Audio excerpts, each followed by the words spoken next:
वाला भाई अब घंटा डोलाई साला बड़ा वेज सामने आना भइल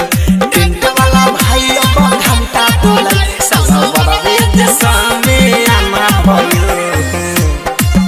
साला बड़ा वेज डीजे करण बाबू